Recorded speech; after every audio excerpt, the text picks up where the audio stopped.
My favorite player of all time is Nolan Ryan. I have unbelievable respect for his demeanor on the mound. I mean, he was just a bad dude. I mean, I felt like he just owned the field. When he was out there, it was his ball game, and he was in control, and I had great appreciation for that. Nolan Ryan, known for his fastball when he pitched, of course, but, to me, Jason, the thing that made him so impressive were those secondary pitches, and his curveball was just sick. Oh, all his pitches were ridiculous, but yes, his secondary pitches were off the charts. I mean, you look at his breaking ball, that's the whole reason that he was able to get guys out, but his fastball was ridiculous, too. I mean, he threw mid to upper 90s. Pretty good guy to model yourself after. Yeah, not a bad guy to have an idol. All right, welcome back to Indians Minor League Magazine. Time now for our Focus on the Future segment. And it's the son of a former big leaguer who really, for the Boston Red Sox in the late 80s and early 90s, was quite a hitter indeed. He's playing in Lake County. His name is Bo Greenwell. Craig D's caught up with him, and here's more now on the Indians' young prospect. Well, we're here with Bo Greenwell. He's a captain's outfielder. And Bo, you came to us last June. You put together a pretty solid second half of the year. You're back here again and pretty much picked up where you left off. You're really off to a terrific start. Yeah, I mean, it feels good to come out of the gates and be hitting like that. Anytime you can help your team out with the RBIs that I've been producing, and just getting the guys in key situations. It's always fun. Through the first 12 games of the season, you had 20 RBIs already. Is that the kind of production that you expect out of yourself each and every 10 or 12 games of the year? Absolutely.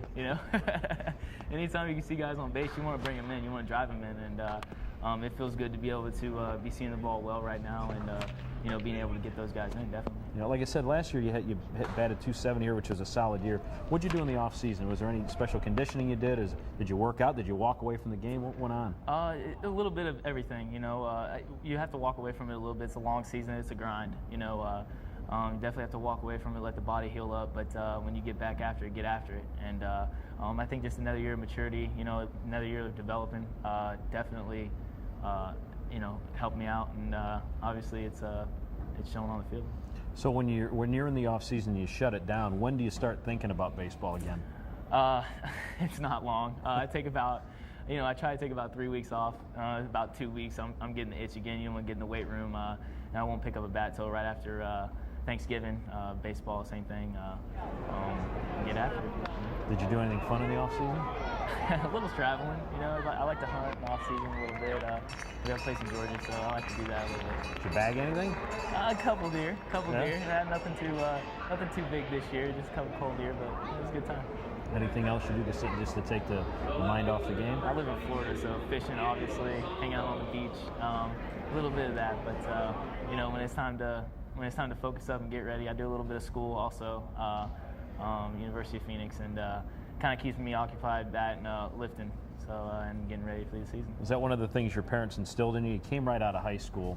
You chose to go to professional ball. I've seen you on bus trips doing homework because it's got to be, and I hope we get to the hotel by midnight because this is when the assignment is due. Right. So has that been an important part? Have they pushed you in that direction? Yeah, a little bit, but what I've come to find out is it's nice to step away from the game a little bit. It is our job, to come out here and produce every day, but when we take that shower and head home, you gotta be able to turn it off. You gotta turn off the engines and know that everything doesn't revolve around baseball.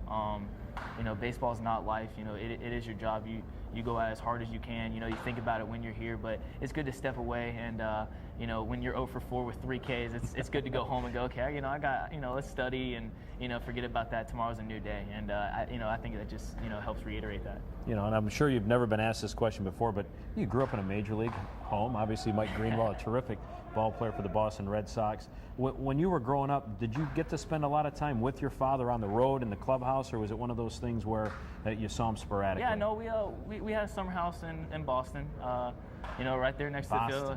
Boston, yeah, definitely. So, I spent a lot of time. I was young. When he retired, I was 9. So I remember a little bit of it, but I was more excited to get into the clubhouse and get that cherry Coke than to hang out with Wade Boggs and all the greats over there, Roger Clemens, Mo Vaughn, all of them. Does that help you when you get into professional ball to not be starstruck, or you walk into these stadiums and you're not overwhelmed? Yeah, in my opinion, it is. everybody puts their pants on the same way. And you know, it's cool to be a little bit starstruck because you know there's a lot of good role models out there, but you know, anybody can be one of those. You know, if you work hard enough and you focus up, definitely. All right. So finally, before we let you out of here, I got to ask you if there's one or two things that people may not know about you, a guilty pleasure, something that you're good at that's not been publicized, what would that be? If I had to pick two, I guess I would have to say I was a straight-A student, graduated with 4.43 in high school, got into University of Miami on my own. I'm definitely proud of that. I was definitely a student athlete. It wasn't the other way around. If I had to pick another one, I'd have to say I could sing a little bit. You know, I like to hit up the karaoke every now and then, blow off a little steam. That's a good time. Favorite karaoke song, real quick? Ooh, I Cross My Heart. You want to sing it? No. Just thought I'd ask. That's the captain's outfielder, Bo Greenwell. Well, thanks, Craig, for that. You know, Bo Greenwell, he's got the major league already in him. And you look at him, I mean, he's 5th right now in the Midwest League in batting, 2nd in slugging, and 6th in on-base percentage. But you look at this kid, he's just got everything going for him in the right way. He's a great kid. I mean, you just listen to him, he's down to earth. But the best thing I like about him is that he's a student, too, of the game and also off the field. Yeah, and if you watch him swing, you can see Mike's swing in it as well, his dad's swinging. Not the exact same, but his influence is definitely there. And I remember watching Mike Greenwell for the Red Sox and how effective he was in that lineup. You know, he had Wade Boggs hitting with him. I think Jim Rice was still with him at the time. But the Red Sox of that era could really match the ball, as they always seem to. All right, we'll take a break. When we come back, we have our final segment here with Indians Minor League Magazine. So, indeed, we hope you stay tuned as you take a look here at the mascot race in Lake County. Seems Skipper can't even win. We're getting you ready to bring you our final thoughts and when you can see the Tribe's farm teams play this week as well. Don't go away.